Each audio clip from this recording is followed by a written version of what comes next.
In the Name of Resilience is an urban response to the different crises that are currently ravaging the city of Beirut.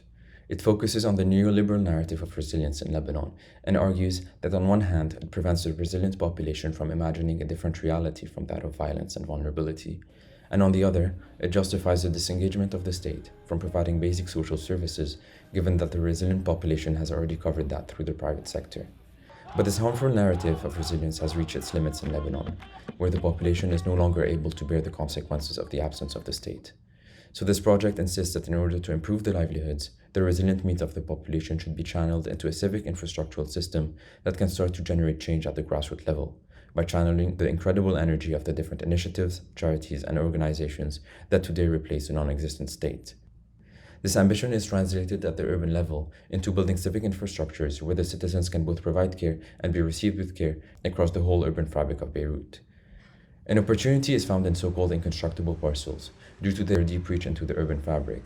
These parcels are legally considered too small to be built on and are non-profitable for their owners.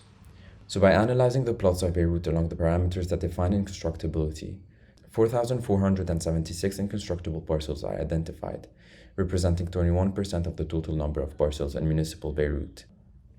A grid is overlaid over the city, and within each square, one inconstructible parcel is selected for the equal repartition of care on a very local level. But while the restrictions around these plots forbid the building of foundations, this project explores design strategies for the construction of light but permanent infrastructures.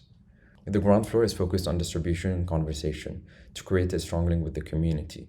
The upper floors are dedicated to organization and education, as they require higher levels of privacy. This distinction is also translated in the structure of the interventions.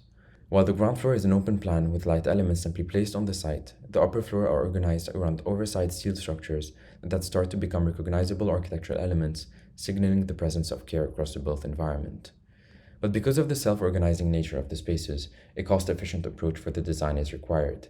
The plummeting value of the local currency makes it very difficult to import, and therefore, the selection of locally sourced, recycled, and reused materials becomes crucial for the design of the spaces.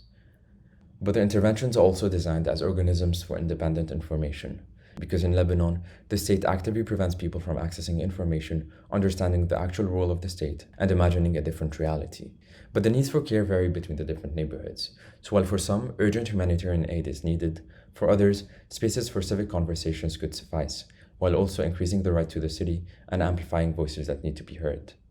Through this network of highly frictional infrastructures, an environment of care for the citizen is overlaid on the urban fabric of the city, setting an important precedent for the potential future development of public infrastructures.